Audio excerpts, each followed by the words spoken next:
Assalamualaikum warahmatullahi wabarakatuh. Syukur alhamdulillah kita berjumpa lagi di channel At-Tazi. Semoga sahabat semuanya sehat selalu, dilapangkan rezekinya, diampuni dosa-dosanya, dan senantiasa dilindungi Allah Subhanahu wa taala. Amin ya rabbal alamin.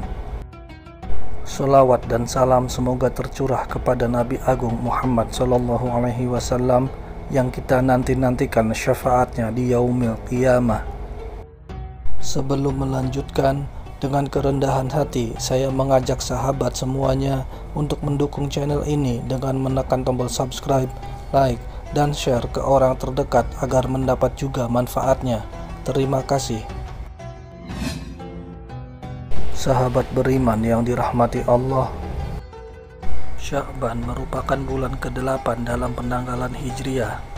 Berdasarkan kalender Hijriah yang telah disusun oleh Kementerian Agama Republik Indonesia, 1 Sya'ban 1445 Hijriah jatuh pada tanggal 11 Februari 2024 kemarin.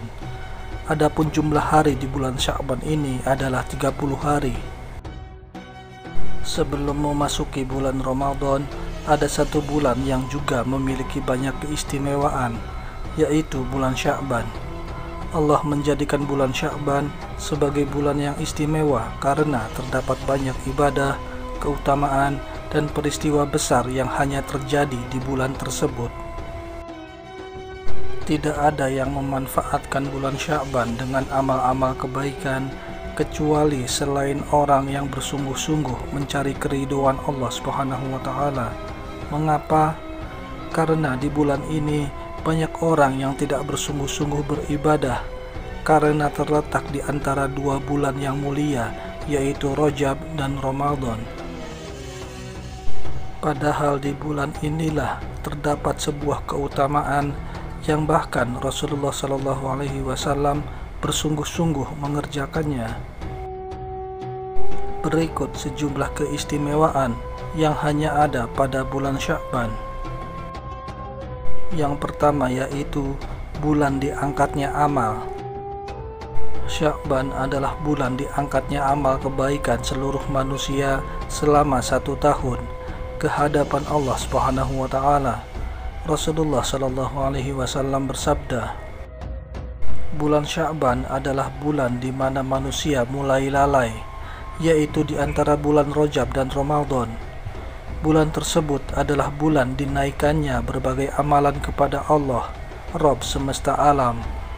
Oleh karena itu, aku amatlah suka untuk berpuasa ketika amalanku dinaikkan. Hadis riwayat Abu Dawud dan An-Nasai. Di fase akhir inilah seharusnya kita bersungguh-sungguh meningkatkan kualitas dan kuantitas ibadahnya. Rasulullah Shallallahu Alaihi Wasallam pernah bersabda, sesungguhnya setiap amalan tergantung pada akhirnya. Hadis riwayat Bukhari.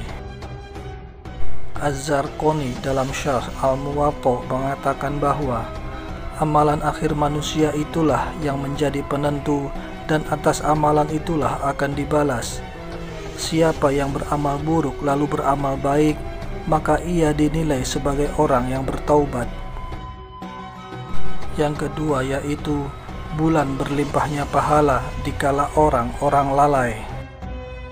Banyak orang yang melalaikan bulan Sya'ban karena letaknya yang terjepit di antara dua bulan yang memiliki keutamaan besar, yaitu bulan Rajab dan bulan Ramadan.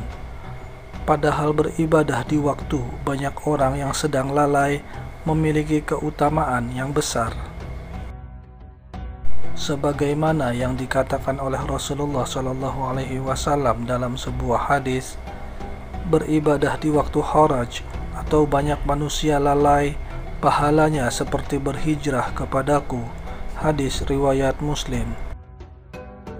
Besarnya keutamaan beribadah di waktu lalai karena beratnya perjuangan di masa tersebut.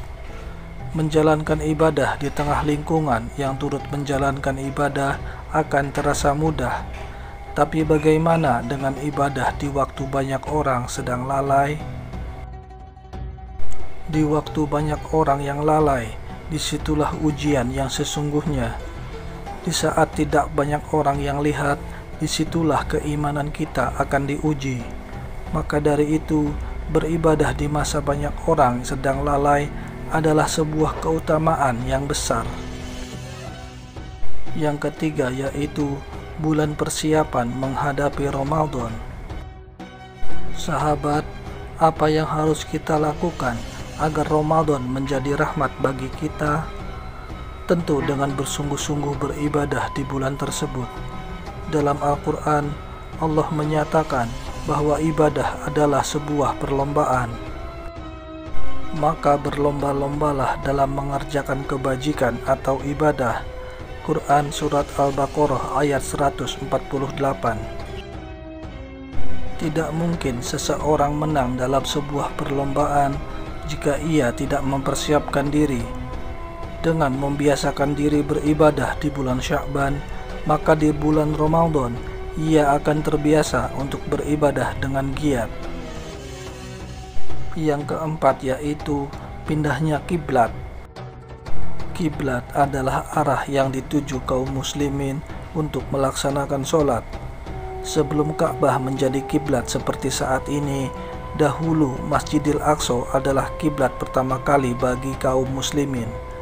Perpindahan tersebut terjadi di pertengahan Sya'ban tahun kedua Hijriah. Berpindahnya arah kiblat ini adalah peristiwa besar yang sangat ditunggu-tunggu oleh Rasulullah SAW. Dahulu umat Yahudi sering mengolok-olok umat Muslim karena beribadah menghadap arah yang sama dengan mereka. Ketika kiblat berpindah dari Masjidil Aqsa ke Ka'bah, Rasulullah bergembira karena berbeda dengan umat Yahudi.